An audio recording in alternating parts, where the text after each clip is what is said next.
ભરૂચ દહેજ માર્ગ પર મોડી રાત્રે દોડતી ટ્રકમાં અચાનક આગ ભભૂકી ઉડતા વાહન ચાલકોમાં દોડધામ મચી ગઈ। વેસદડા ગામ નજીક બનેલી આ ઘટનામાં સદનસીબે કોઈ જાનહાનિ થઈ નથી, જો કે ટ્રકને ભારે નુકસાન પહોંચ્યું છે। આગને પગલે થોડા સમય માટે માર્ગ પર વાહન વ્યવહાર પણ પ્રભાવિત થયો હતો। ભરૂચ દહેજ માર્ગ પર વેસદડા ગામ નજીક પસાર થઈ રહેલી ટ્રકની કેબિનમાંથી અચાનક ધુમાડો નીકળ્યા બાદ જોતજોતામાં આગ ભભૂકી ઉઠી હતી। આગની જ્વાળા ઊંચી ઉડતા માર્ગ પરથી પસાર થતા વાહન ચાલકો પણ થંભી ગયા હતા અને ઘટના સ્થળે લોકો એકત્ર થયા હતા। સ્થાનિક લોકો દ્વારા આગ પર કાબૂ મેળવવાના પ્રયાસો હાથ ધરાયા હતા। આગના કારણે થોડા સમય માટે ભરૂચ દહેજ માર્ગ પર વાહનોની અવરજવર ધીમી પડી હતી અને વાહનોની કતારો પણ લાગી ગઈ હતી। બાદમાં આગ કાબૂમાં આવતા માર્ગ ફરી સામાન્ય રીતે મુકાયો હતો। પ્રાથમિક માહિતી મુજબ આગ લાગવાનું ચોક્કસ કારણ હજુ સુધી સ્પષ્ટ થયું નથી।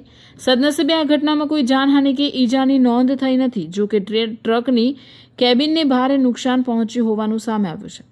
આગ કેવી રીતે લાગી તે અંગે વધુ તપાસ હાથ ધરવામાં આવી રહી છે।